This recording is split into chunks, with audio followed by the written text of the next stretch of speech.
New hot and iced Sunrise Batch Coffee from Dunkin'. A bright and balanced, full-bodied blend brewed so you can get summering from sunrise to sunset. And even after that, because that's when you can show off those string lights you hung in the backyard. Or rehung. Enjoy a medium, hotter iced Sunrise Batch Coffee for $2. America runs on Dunkin'. Price and participation may vary. Limited time offer. Exclusions apply.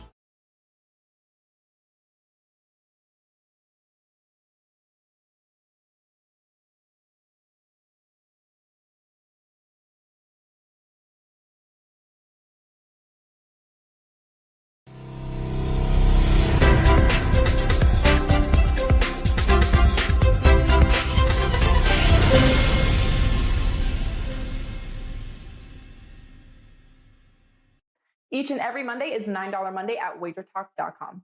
All daily picks packages are priced at only $9, including $40 5% best bets. As an added bonus, all new users will receive $25 in wager bucks credited to their accounts, available for immediate use after their initial $9 Monday purchase. So make sure to take advantage of $9 Mondays at wagertalk.com.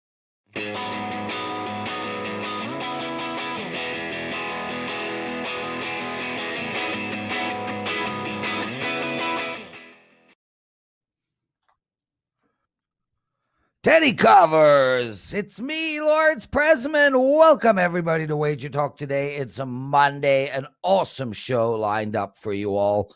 Right off the bat, Marco D'Angelo, my co-founder and partner in crime, just totally in the zone in NBA right now on a 10-1 run. He's going to look at the Oregon State-Houston game, New Orleans versus Boston, and Sacramento at San Antonio. Teddy is going to cover the Baylor game in his big game breakdown. And Brian Leonard at the bottom of the hour. We're going to talk some baseball and some hockey. Teddy, I got some stuff I want to talk about before we bring Marco in. But first and foremost, how are you? How was your weekend? And I love you, man. I feel mushy today, Teddy. That's because you're stuck at home instead of being at Whistler, where you wanted to be this week. So you're feeling all maudlin on us. My weekend, let's put it this way. I'm leading the bad beat segment today, and it wasn't a bad beat in my favor. So I'm not thrilled about what happened over the course of the last 24 hours, at least. How about yourself, Prez? Well, I'm going to give everybody an update real quick, and then I want to talk about Bruce Buffer for a second. So the update is my 20-year-old daughter had her boyfriend come over last Tuesday, and he ended up testing positive for COVID. He's fine. So all six of us, Vivian, me, my two daughters, her two sons, are now quarantining all together for 14 days. I want to cry. I have no words, but we all did get tested. And although my test isn't back, everybody else was negative. However, we have to stay in quarantine regardless for 14 days. So missed out on Whistler. They got 16 inches of fresh snow last night. I'm sick to my stomach, but what can you do? Teddy, did you watch the MMA fights on Saturday night? I did not. Francis, the new heavyweight world champ, is such a beast. I cannot imagine anyone beating this guy, although it will happen. It's fighting. But, I mean, this guy is an absolute animal. But what I wanted to talk about was Vivian and I rented the fights. We watched them on TV. And Bruce Buffer's opening. Teddy, could you imagine if I did your bad beat segment like this?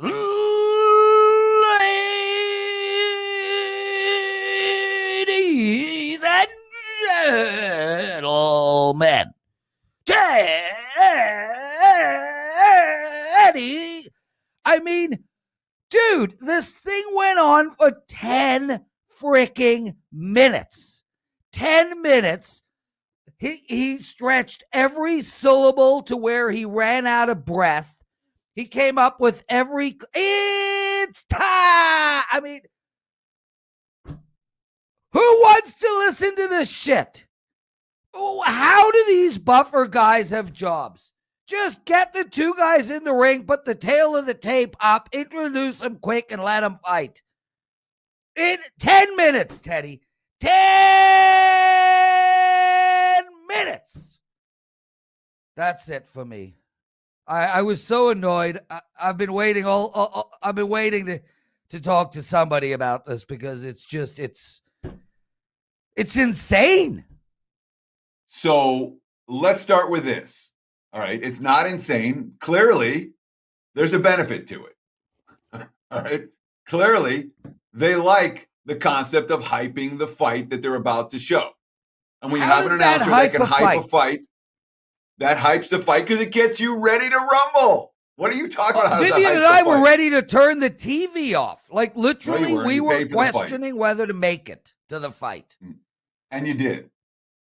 Yeah, well, I'll tell you, man, I thought I was born to do Bruce Buffer's job, and I would not stretch every syllable for eons until people were sick to their stomach. Anyway, that's my take on Bruce Buffer. I don't get it. What the hell happened in sports this past weekend, Teddy? Sure, let's do a little bad beats, bad bets. Do it Bruce Buffer style. Yeah. Let's get ready for bad beats. So, like I said at the top, there was a bad beat that wasn't. The Oregon State Loyola under 125.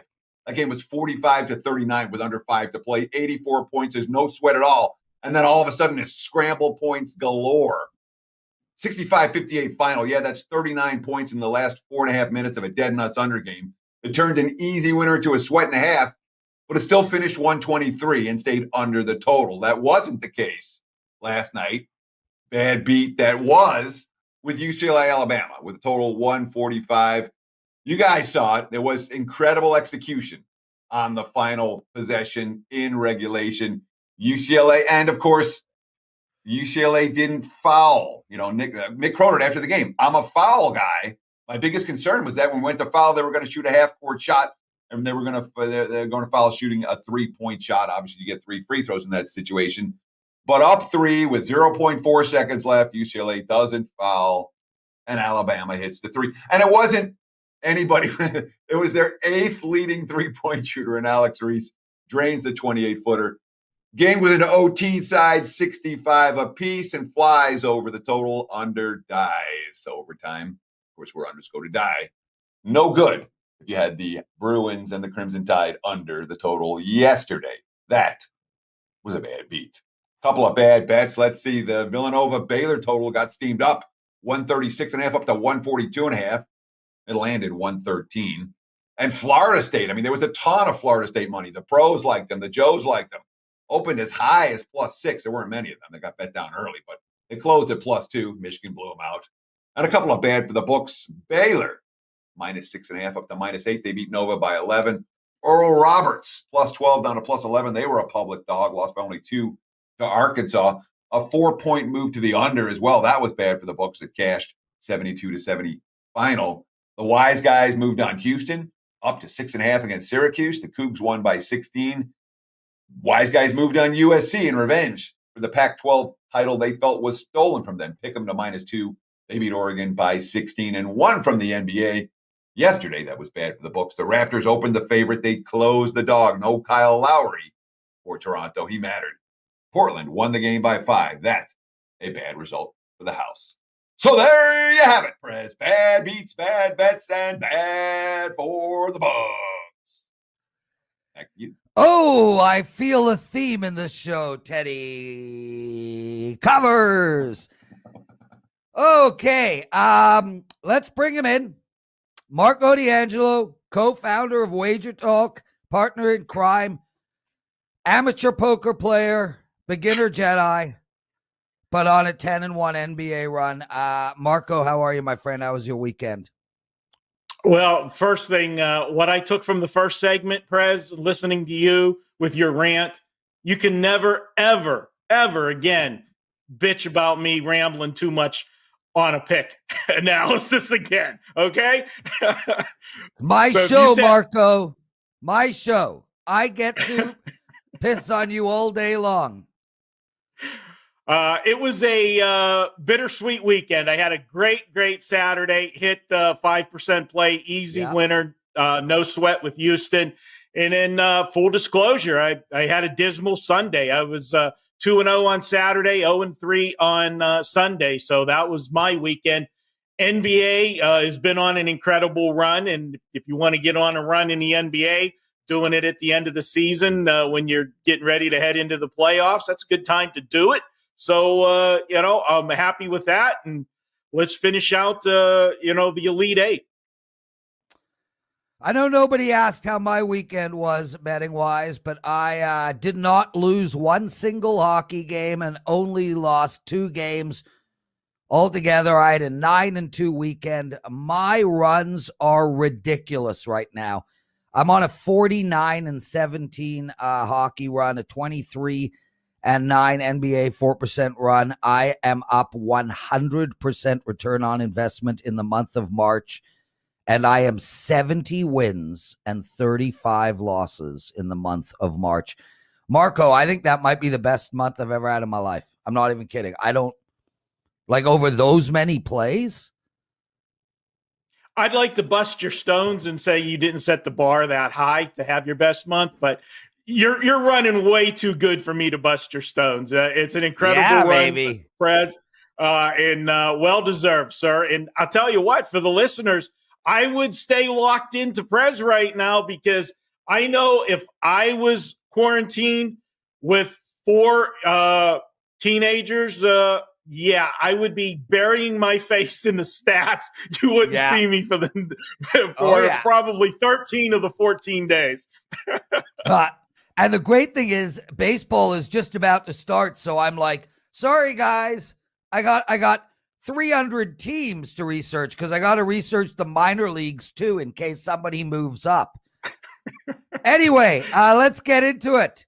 Marco, Oregon State versus Houston, -7.5 for Houston, over 129, under 129. Where are you going in this game, brother? Yeah, I'm going to look at the total in this one, guys, and it's going to be a little bit of a contrarian play because we saw in the first 2 days this week, the same pattern we saw last week. We saw a lot of unders in the first half, saw most of the games go to the under, unless, as Teddy pointed out, we had some bad beats and go to overtime and such, and flurry of scoring late. But that's what we kind of expected. Now, this is the quick turnaround. You've got 1 day in between, and I think you're going to see more scoring. But before everybody starts jumping on me, I got to mention it. Yeah, there's a change of venue for all of the games today and tomorrow. Everybody's going to be playing at Lucas Oil. So you will have different sight lines, a bigger arena, actually a stadium. So that's going to be awful for the starts of the game, I think. Once again, you'll see slow starts in these games. But because we've seen so many unders, we're continuing to see them adjust the totals. And I think this one's adjusted a little bit too much. We look at the Saturday game between Loyola and Oregon State. Those were 2 very, very good defensive teams, and they had a week to prepare their game plans. If you watch that game, they were 6 minutes into the game, and there was only 8 points scored. It was a 7-1 score at the 14-minute mark. That wouldn't surprise me to see a low start again, and so here's what I'm going to do. I do think this game's going over the total, but I'm going to play half of my wager on the full game for the under. But then I'm going to sit there and watch the start of this game very closely. And if we get that traditional slow start that we see in all of these games, I'm going to jump in on the live betting and get the rest of my bet. I'll keep creeping it up over those first, 4 to 7 minutes of the game where you get the adjustment and lock in some better numbers. So I have a full wager at different numbers. And to give you some stats here with this one, Oregon State, they're coming off a sensational game. Once again, Oregon State's playing as good as anybody right now. We smashed Pac-12 all year long, but man, they're getting it done. But if you look this year, whenever they're coming off an upset win and they're playing on the road, they've gone 7-1 to the over this year. And Oregon State, we talked about that low-scoring first half. Well, over the last 3 seasons, if they've held an opponent to 25 points or less in the first half, they're 11-3 to the over in the next game. I'm going to take the value. It's going to be the kind of the contrarian play, but I'm taking this one over the total for my wager here. So it was certainly an under weekend, Marco. And if you're looking for one broad theme for the Sweet 16 games, it was poor 3-point shooting. I believe in the aggregate, the teams in the Sweet 16 shot 27% from beyond the arc. And that's, counting every team and every 3-point shot. Is that something you're expecting? I mean, clearly, if you like the over, you're expecting that to regress to the mean. But if you have good defensive teams and bad sight lines, how confident are you that the 3-point shooting comes back today? Well, Teddy, you've got to expect it to come back some. And one of the reasons is going to be in the second game, you don't have as much time to prepare and get the game plan. Yeah, you worked on both possible opponents a little bit during the week, but it's still your final game prep. But on the same token, and you talked about the poor 3-point shooting, Loyola against Oregon State was one of the worst. They were 5 of 23 in that game, just 21.7% from the 3-point range. If I'm a coach too, don't you draw up some more plays where you're not settling for the threes and you are trying to kick the ball down inside or maybe do the inside out to get a better look for your 3-point? So you got to have some adjustments. And I just think too that, the quick turnaround, I always say it, Teddy. I don't know if you subscribe to the same philosophy, but tired teams don't play as good a defense as rested teams. And when you have a full week between games, it's a difference on the defensive end. Now you've got the quick turnaround. I get that these are 20-year-old kids and they're supposed to bounce right back, but I'm sorry, the numbers have shown us over the years that's not the case.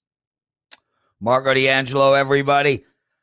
Marco, let's get to some NBA, and I am going to personally request that you keep these down to about a minute each so that Teddy can then talk. I know, listen, your voice is stunning. It turns you on. I get it. But that first take, I texted with both my children, checked my COVID results, and put up an NBA play. New Orleans at Boston. The Celtics, you sent them in at -4, Marco. They're now -2. The total is 230.5. Side or total, bro? Where are you going? Well, I was on the side here, and full disclosure, I sent the plays in late last night when the line was for the game. But we've had an injury this morning update for the Celtics, so that changes things dramatically, and they're down to a 2-point favorite. The play for me, Teddy, in Prez, this is one of my situational spots, and it was an automatic play for me because Boston's returning home from the 4-game road trip. I like going against the home team that first game back, and that's the spot we get with the Pelicans. The other reason that I like taking the Pelicans plus the points here is this is a team that's playing good basketball right now. They've won 3 of their last 4 games, but more importantly, they have shot 3 straight games better than 50% from the field. They're getting it done.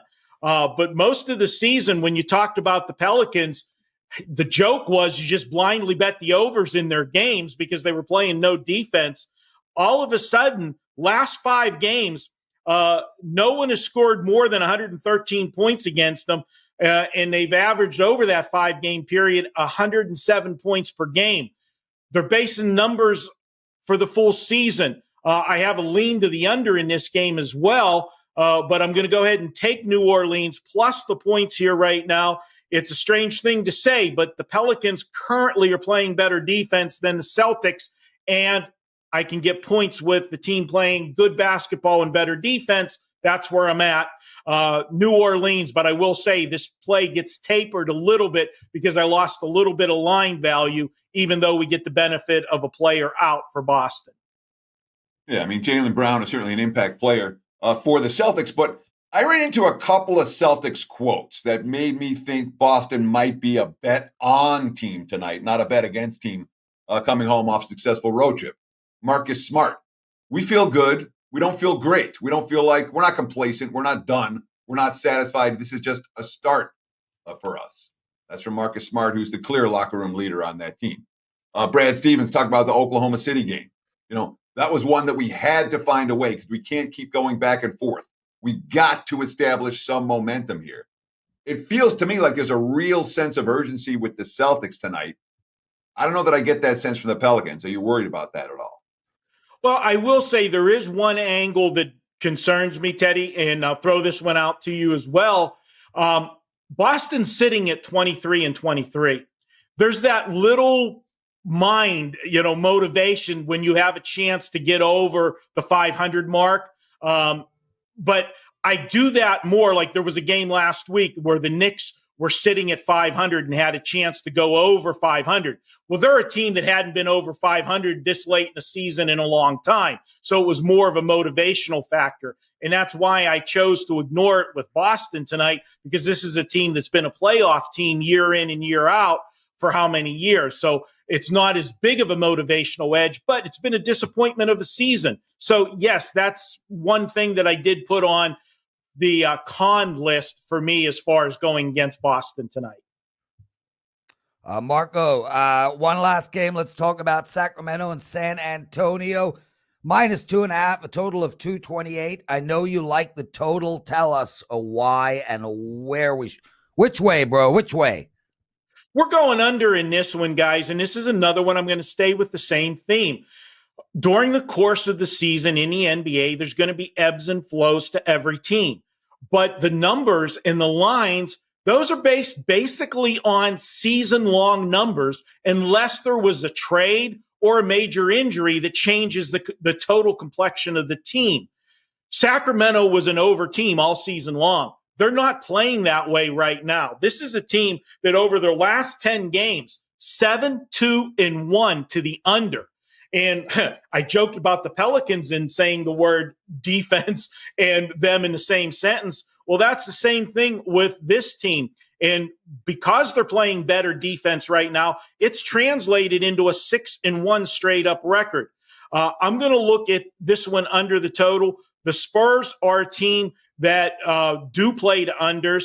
In fact, if you look at the Spurs in the last 8 games, only 2 teams have scored more than 110 points. In fact, 3 times in those games, they held opponents to under 100 points. How often do you see an NBA team not scoring 100 points this year? So we clearly have 2 teams that are trending under right now, but we're seeing a number based on season-long numbers. I'll take the under in the Sacramento game.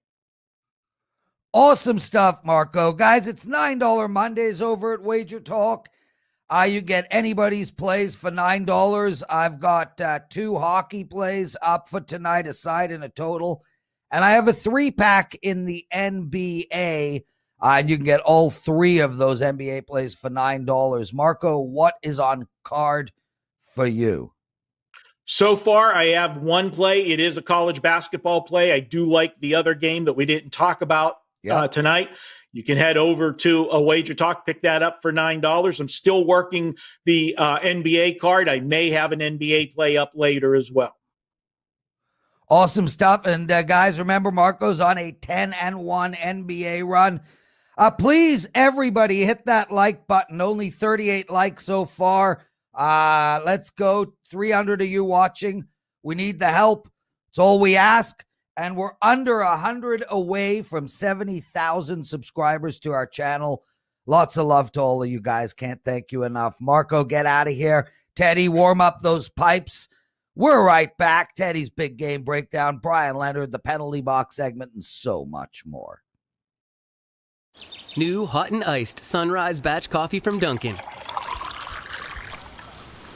A bright and balanced, full-bodied blend brewed so you can get summering from sunrise to sunset. And even after that, because that's when you can show off those string lights you hung in the backyard. Or rehung. Enjoy a medium hot or iced sunrise batch coffee for $2. America runs on Dunkin'. Price and participation may vary. Limited time offer. Exclusions apply.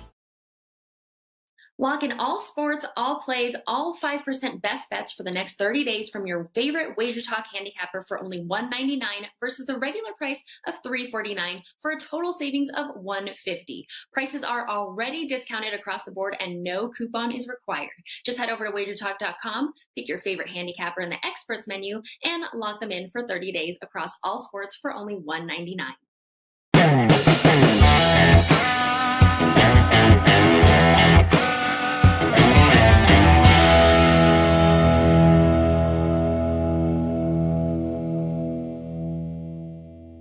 It is time for today's big game breakdown. Let's talk Baylor and Arkansas tonight. Elite Eight matchup. And like the guys often say, or sometimes say, Ralph says it a lot. He's like, this is my service play. Don't go buy it. So this is my service play. Don't go buy it. Baylor currently, again, 7.5, 8-point favorites, total 148.5. There's a couple of 149s out there, but the prevailing number, 148.5 as we speak. So Baylor has survived and advanced throughout this tournament, despite they haven't necessarily played their best defensively. They certainly haven't shot well. They were able to win and cover against Villanova, shooting 3 of 19 from 3-point range. All right. And that is a rarity for a good 3-point shooting team. And look, they had good looks against Nova. Some of them came off the dribble. Baylor's a pretty good 3-point shooting team off the dribble, but by and large, they had open looks that were well-designed plays that just didn't go down.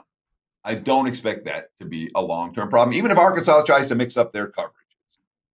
When we look on the other side of the basketball, all right, it's a Baylor team that is absolutely elite on the defensive end. And again, in all NCAA tournament games so far, they've held opponents below 1 adjusted point per possession, which is the definition of an elite defense. Arkansas is a dangerous offensive team, all right?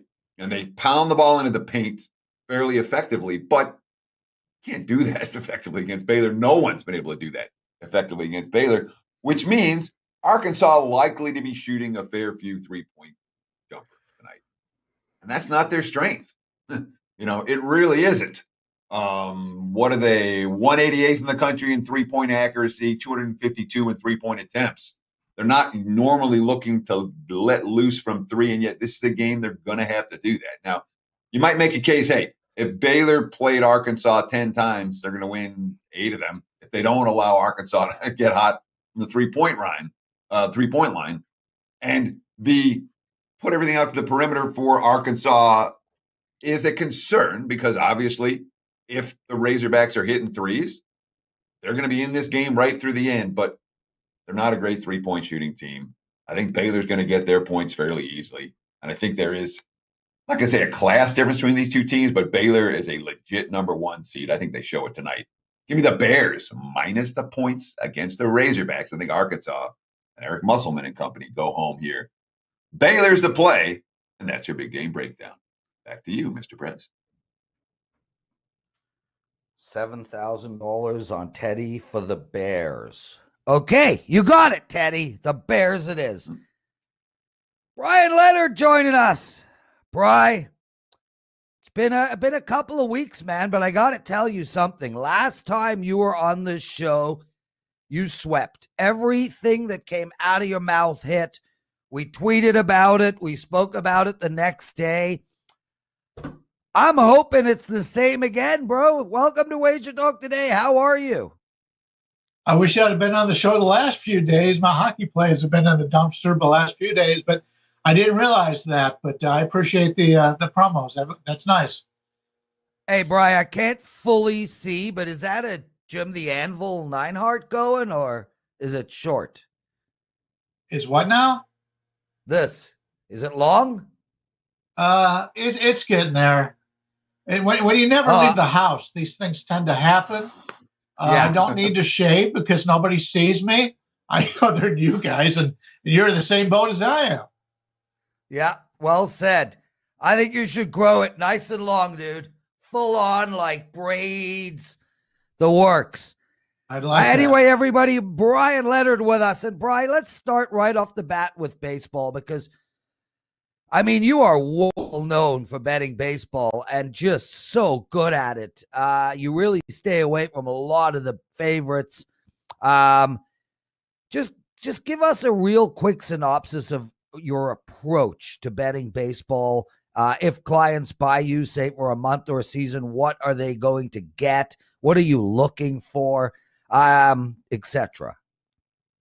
Yeah, you get kind of a reputation about being an underdog player, but when I'm betting, I look for both sides. I'm looking for value. Just the thing with hockey and baseball, number one, they're money line sports. Number two is any team can beat any other team any single day, especially in baseball when you've got 5 different starters, and usually on the season you'll have 10 different starters taking a shot. So you have to handicap the games a little bit differently. Your best teams in baseball are going to win 60% of the time. Your worst teams are going to win 40% of the time. You don't find that in the NFL. You don't find that in the NBA, which is why I like betting on baseball. You could find your spots. You've got a 162-game season. Not every team is up for every single game. When you're traveling in baseball, you're traveling every 4 or 5 days, depending on how long your series is. So it's totally different than it is in other sports, like in NBA and hockey, where in a normal season in hockey, you'd be traveling pretty much every day. So let me ask you this, Brian, because it seems to me like there's 2 basic types of baseball bettors. There are watchers and there are stat crunchers. But I think you're a little bit of both. Am I correct in that? And that you're someone that takes some from column A and some from column B? Because there aren't many bettors that I know that actually do that. The stat crunchers crunch stats and don't worry about the games, and the game watchers watch the games and don't worry about the stats. You managed to combine the two. Explain it. Yeah, you do, and I think that's the way to take a look at it. You always want to take a look at your stats. And baseball, I love. I've got a math background in baseball. I love because there's so many different stats in which to handicap the games, and especially on offensively. It's not a team sport on offense for the most part. Back in the olden days when you'd bunt a guy over to second and you'd give him the steal sign and that kind of thing. Nowadays, these guys are just swinging for the fences. So it's not a team game offensively, which is really strange compared to every other sport you play. You play basketball, you have to have a guy to get you the rebound, a guy to give you the pass. Same with hockey. In baseball, it's an individual pitcher against the batter. Yeah. And that's something that you can really take advantage of. That's why I like to watch the games, because I can see how an umpire is calling the game. If he's giving the outside corner to these pitchers, if he's not, you can really make some good money betting live in baseball because of these things. You go into the game and you expect a certain thing to happen. Well, as the game goes on, maybe it doesn't happen, and you're watching this game and the players are complaining, to batters are complaining to the umpire that they're not getting it, or the pitchers are not getting it. He's not going to change his strike zone in that same game. You have to make that adjustment. And if you've got a guy on the mound that can't throw strikes and he's not calling those ones on the corner, you play that over as much as you can. Brian, one last baseball question, then we'll get to a couple of hockey bets, some actionable info for tonight's card. I felt like a lot changed last year in baseball. I mean, we saw a slow build towards it. But I mean, last year, when you're looking at like just amazing baseball experts like Koken, Tony Finn, etc., yourself, there were a lot of people playing the first 5 innings because, the pitching has just changed. Pitchers are being pulled after 4. The bullpen becomes sort of the key. Is this trend going to continue through the year? I mean, are you looking at this like it's again going to be a year of first 5 inning bets? It's really strange. I've had this conversation with Marco D'Angelo, who does play a lot of 5 inning bets, and he complains about the bullpens. And I just assume the bullpens are going to do what they're going to do. They're up and down all season long. But the problem by playing something in the first 5 innings, now I know why you want to play. You want to play starter on starter. But from an offensive standpoint, if you've got the better team, you've got the better offense, the more innings you play, the better it is for that team. So if I'm looking to play a first 5 inning, I want to do it basically where I've got, maybe the ace of the Orioles going against like the 4th guy for the Yankees. That way you're getting a nice plus price and you don't have to worry about the bullpens, which the Yankees can buy whatever bullpen prices they want. Same with the Dodgers. But you get that because the hitters got less chances to bat. And so we know if these teams are going to bat 100 innings, the Yankees are going to win. If a team plays 1 inning, 5 inning offensively, it's more of a chance for the underdog to come through. So I look at it a little bit differently. Other guys looking at it because they want to capture that starting pitcher. I want to capture the lesser offense in less innings because you're going to get a nice payoff off of that.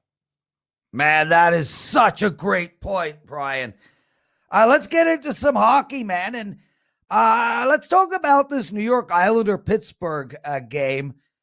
Man, it is a rare day when the Islanders let 6 goals in one game. I don't know when the last time that happened was. And not only that, they lost the game. I got to believe this is a great spot for the New York Islanders. Yeah, it is. And it's not a great spot for the Islanders, but this is one of the games that I'm looking to play today. Teddy talked about in his last segment, don't buy this. Well, this is my play for today up on the site. I did play the Islanders. Now, from a spot standpoint, yes, you have a team that gave up 6 goals. The last time they gave up 6 goals was the first month of the season. They have not given up more than that all season long. That's an advantage for the Islanders because they're going to bounce back here a little bit. But you look at the Islanders, this is their, this is their 4th straight road game at 3 different cities. So they're a little bit tired here. Where you look at Pittsburgh, they played 5 straight at home. So the rest advantage is definitely there for Pittsburgh. And that is an advantage for them. But the Islanders coming off of that terrible game, last game on this road trip, I think we're going to get a good spot for the Islanders here. If you take a look at these 2 teams so far on the season, the Islanders 5-on-5, much better than Pittsburgh. The Islanders on the power play, much better than Pittsburgh. Neither team has done very well on the penalty kill. So the Islanders are the better team, coming off an embarrassing loss. Yes, they're a little bit tired, and Pittsburgh hasn't left home, but this line is very fair here. The Islanders, without the rest situation here, would probably be about a 130, 135 favorite. So I'll play the Islanders here basically at a pick 'em. So in the NBA bubble, I had a lot of success because things were different than they normally are. All right. Both of you guys are having killer NHL seasons. Is part of that because the schedule is it like every team's playing the same team again and again and again? Is it the nuance of this year that's helping you win in the NHL? Is this the kind of thing that we would expect to continue because the handicaps themselves are easier because of the nuances of the schedule? How are you guys doing it? Right. Yeah, that's exactly right. Well, first off, these teams know each other far better than they do anybody else. So you have to take a look at it. And I said this before the season, when you've got teams in their own division, and Prez is a Toronto fan, he knows there's only like 2 or 3 teams in that division that they're going to get up for. Being a Vegas fan, I know it's going to be Colorado, probably St. Louis and Minnesota out here in the West. So if they were to lose one of those games, they can't afford to lose 2. So if you're playing a back-to-back and they lose that first game, these teams are all pretty equal. You know what kind of look you're going to get out of that second game. Where you find your value on the underdogs is when a team plays, for example, Vegas plays St. Louis 2 games, they play Colorado 2 games, and then they're playing 2 games against LA. Well, they're not going to have the same excitement to play LA. So if you look, they played LA pretty good this year. LA's been very equal to them. They haven't won as many games, but you watch these games, they're right there. So I like to play these teams, the lesser teams, when they're playing a big team in a sandwich situation, either before or after the top teams in the league. Brian, listen, I know we want to talk Edmonton, Toronto, but you just made such a perfect segue into this Colorado-Anaheim game. So, I mean, really quick, there's so much money coming in on Colorado right now. It's insane. It's like Bruce Buffer is literally standing at the sportsbook going, please bet Colorado. -4 freaking hundred. This is a perfect spot for Anaheim. I am not suggesting that they're going to win, but they have beat Colorado already, and Colorado has just come off of 2 big series. -400. Are you going to sprinkle a little bit on the Ducks? I think I'll take the +1.5 here. I don't think Colorado's going to lose, but you're getting a nice number here on Anaheim. And to me, Anaheim's the worst team in the division. There's no doubt about it. But the way they play is they're more of a defensive team where they just won't let the opposition get the better of them. It's going to be a low-scoring game. At least you could expect it to be that way. It's 5.5 right now, I believe. And, 5.5 slightly to the over. But, Colorado coming off of those games. Now, I would have preferred Colorado would have beaten Vegas the last game. That would have made a little bit of a difference, but we probably wouldn't see this line. But I played Boston yesterday. And I'm kicking myself right now because I did. They dominated the game, didn't score a single goal, lose 1-0. That's why baseball and hockey are so good for underdogs. I felt like Boston scored 2, just neither counted. Yeah, I really did. The second one was super close. What a freaking ending. Brian, I'm with you. I love that +1.5 for Anaheim. That's a great call. And maybe Anaheim in the first period. Anyway, let's talk Edmonton, Toronto real quick. I know you like the under. So do I. I'll be talking about it in the penalty box segment. You tell us why. Yeah, I'll let you do most of the explaining. You take a look at the stats. They're both very good offensively on the 5-on-5. They've both got a really good power play. They both are lousy on the penalty kill. So the first thing you think of would be over. But this is a playoff type atmosphere. And you're getting these teams with a 6.5. And I know we both do the Buck Time show, and Andrew has talked about 6.5. 6.5 overs have been the death knell this year. Most people would think it's an easy over, and you're just losing. I'm not going to bet into a losing subset like that. So it's not very strong for me as a play, but it is a lean on the under between these two. Awesome stuff, Brian. Really great having you on the show. It's $9 Mondays, everybody. Brian already gave out his hockey play for free. Anything else you got going?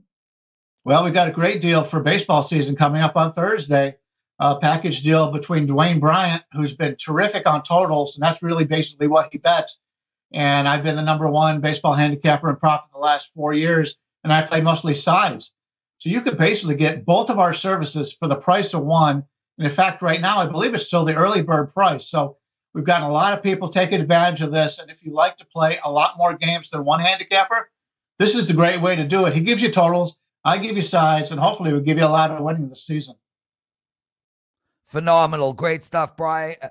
Thanks for joining us. Brian Leonard, everybody. You can find him at wagertalk.com. Let's get into the penalty box.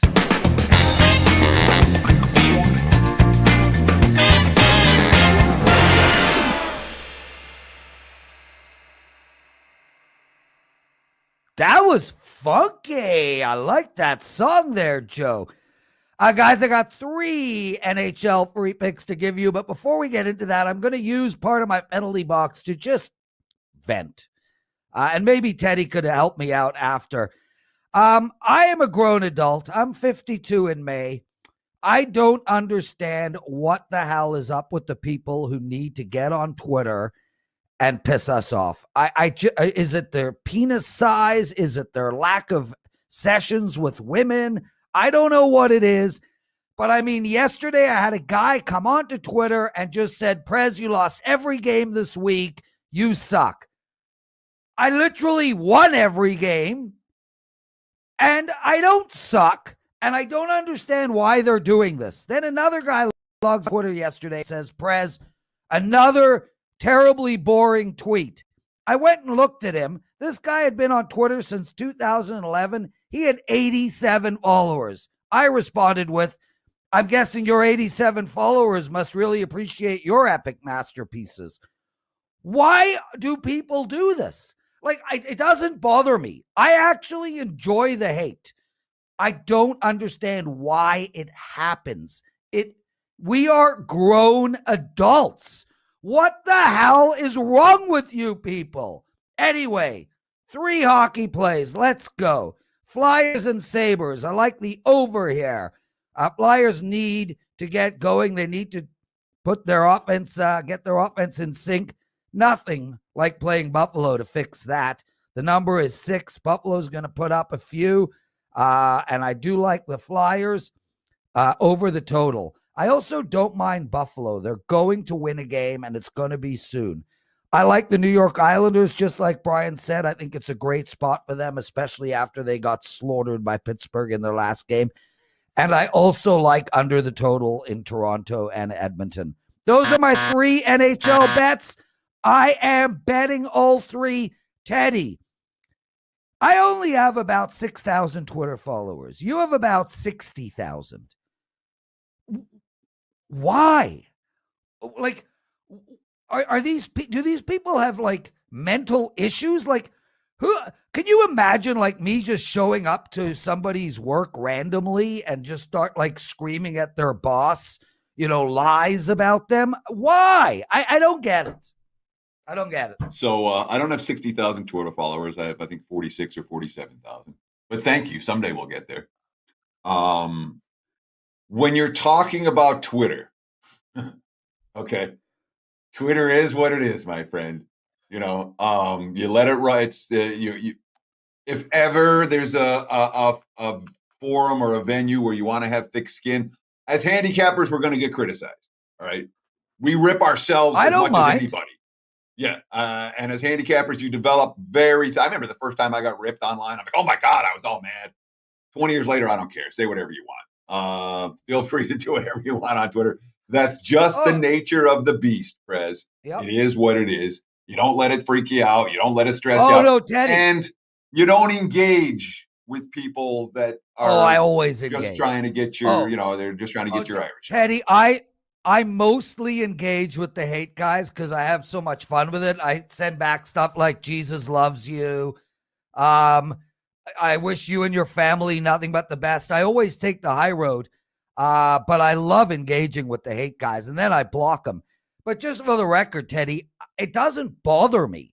Like, I enjoy it. I just don't understand it. Like, we're not like in school and we're like 12 and someone has the cooties. Like, we're grown adults. Why? I don't understand why people and the outright lies. Like, if you buy my package, you go 0-5, you want to go on Twitter and bitch me out, respect. But I mean, like, I went like 3-0 yesterday, and the guy literally logged onto Twitter and said, you lost all your games today. Why? Because you have cooties. Now, speaking of cooties, let's wrap up the show. And you've had how many rants today? Have you had enough rants, Prez? Yeah, he's gone now. Thank the Lord. I want to thank Brian Leonard. I want to thank Marco D'Angelo. And I want to thank you guys for hanging out, part of your busy Monday, spring break week here in Vegas. Enjoy the games tonight. Good luck. We'll be back again tomorrow, 23 hours and 15 minutes from now, right here with another edition of Wager Talk Today. Cheers. Each and every Monday is $9 Monday at wagertalk.com. All daily picks packages are priced at only $9, including $40 5% best bets. As an added bonus, all new users will receive $25 in wager bucks credited to their accounts, available for immediate use after their initial $9 Monday purchase. So make sure to take advantage of $9 Mondays at wagertalk.com.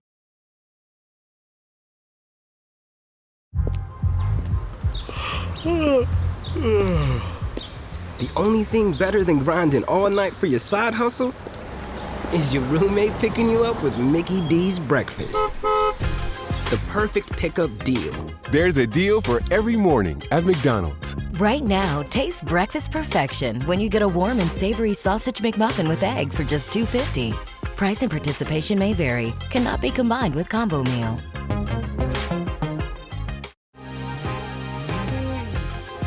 Been thinking about McDonald's all day. Can't get it off my mind. I can already taste it. Ooh, got my mind on my mouth and my mouth ready for some Mickey D's deal. There's a deal for every moment at McDonald's. Right now, get 2 of your favorites for just $3.50. Mix and match a classic McChicken, a hot and spicy McChicken, or a juicy McDouble. Price and participation may vary. Cannot be combined with combo meal. Single item at regular price.